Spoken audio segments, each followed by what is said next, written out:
দিশা এক সাধারণ মেয়ের অসাধারণ জীবনযাত্রার গল্প।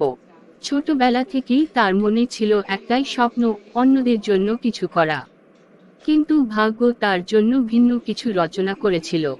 যে মেয়েটি সমাজের সাধারণ মেয়ে ছিল, এক দুর্ঘটনার পর হয়ে উঠল আলো শক্তির অধিকারিণী। আর সেখান থেকে শুরু হয় তার সুপার হিরোইন হয়ে ওঠার সংগ্রাম।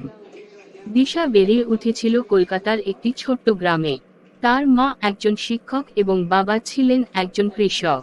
পরিবারটি সাধারণ হলেও তারা ছিল অত্যন্ত সুখী। দিশার মধ্যে ছিল এক ধরনের শান্তি এবং সে সব সময় চেয়েছিল মানুষকে সাহায্য করতে। স্কুলের শিক্ষায়ও সে ছিল সবার সেরা, বন্ধুদের কাছে প্রিয় এবং শিক্ষকদের কাছে একজন মেধাবী ছাত্রী। কিন্তু দিশার জীবন বদলে গেল সেই দিন, যেদিন তার পরিবারের উপর বিপদ নেমে এল। একদিন রাতে শহরের কিছু দুর্নীতিগ্রস্ত ব্যবসায়ী তার বাবাকে জমি দখলের জন্য হুমকি দিল। তার বাবা অন্যায়ের বিরুদ্ধে দাঁড়ানোর চেষ্টা করলে তাদের বাড়িতে আক্রমণ করা হয়। সেই ঘটনায় দিশা হারায় তার বাবাকে। তার মায়ের অবস্থাও গুরুতর হয়ে ওঠে। এই ঘটনাটি দিশার জীবনে এক গভীর ক্ষত তৈরি করে এবং অন্ধকারের ছায়া তার উপর নেমে আসে। দিশা তখন প্রতিজ্ঞা করে সে কখনো অন্যায়ের কাছে হার মানবে না এবং সমাজে ন্যায় প্রতিষ্ঠার জন্য কিছু করবে। বাবার মৃত্যুর কিছুদিন পর এক রাতে যখন দিশা নদীর ধারে বসে তার ব্যথার কথা ভাবছিল, তখন হঠাৎই আকাশে এক উজ্জ্বল আলো দেখতে পেল। আলোটি এসে তার শরীরে প্রবেশ করে। সেই মুহূর্তে দিশা অনুভব করে এক অদ্ভুত শক্তি। তার শরীর থেকে আলো নির্গত হতে শুরু করে এবং সে বুঝতে পারে সে এখন আর সাধারণ মেয়ে নয়। এই শক্তি তাকে দিয়ে গেছে আলো নিয়ন্ত্রণ করার ক্ষমতা।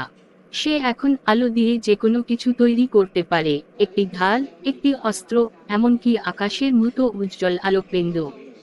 এই নতুন শক্তি অর্জন করার পর দিশা নতুন এক পরিচয় গ্রহণ করে। সে হয়ে ওঠে আলো, যার কাজ হলো সমাজ থেকে অন্ধকার এবং অন্যায়কে দূর করা। কিন্তু এটি কোনো সহজ কাজ ছিল না। তার প্রথম বড় লড়াই শুরু হয়েছিল সেই দুর্নীতিবাজ ব্যবসায়ীদের বিরুদ্ধে, যারা তার বাবাকে হত্যা করেছিল। দিশা প্রথমবারের মতো তার শক্তি ব্যবহার করে তাদের মোকাবিলা করে। সে একাই সমস্ত অপরাধীদের ধরে পুলিশের হাতে তুলে দেয়।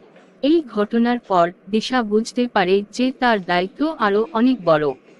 সে কেবল প্রতিশোধ নিতে চায়নি, সে চেয়েছিল সমাজকে নিরাপদ করতে এবং মানুষের জন্য ন্যায় প্রতিষ্ঠা করতে।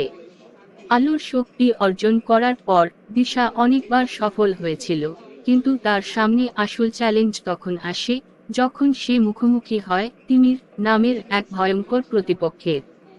তিমির ছিল একটি প্রাচীন শক্তির অধিকারী, যে অন্ধকারকে নিয়ন্ত্রণ করত।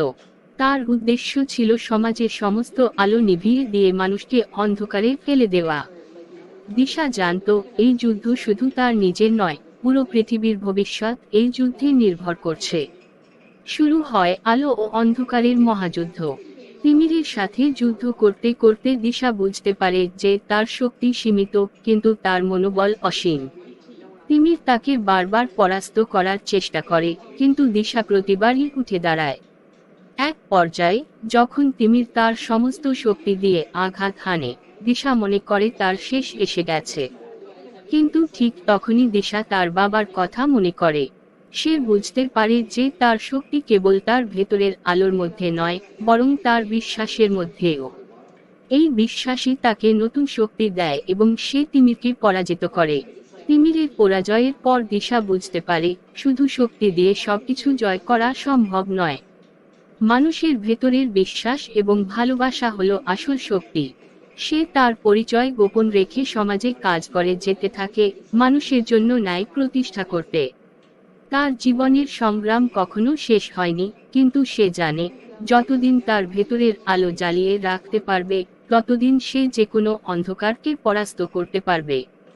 দিশার জীবন একটি উদাহরণ যে জীবন যতই কঠিন হোক না কেন, নিজের আলো এবং বিশ্বাসকে কখনো নিভতে দেওয়া উচিত নয়। সে তার শক্তির মাধ্যমে সমাজে আলো ছড়িয়ে দিতে থাকে এবং মানুষের মনে এক আলোক পত্রিকা হয়ে থাকে।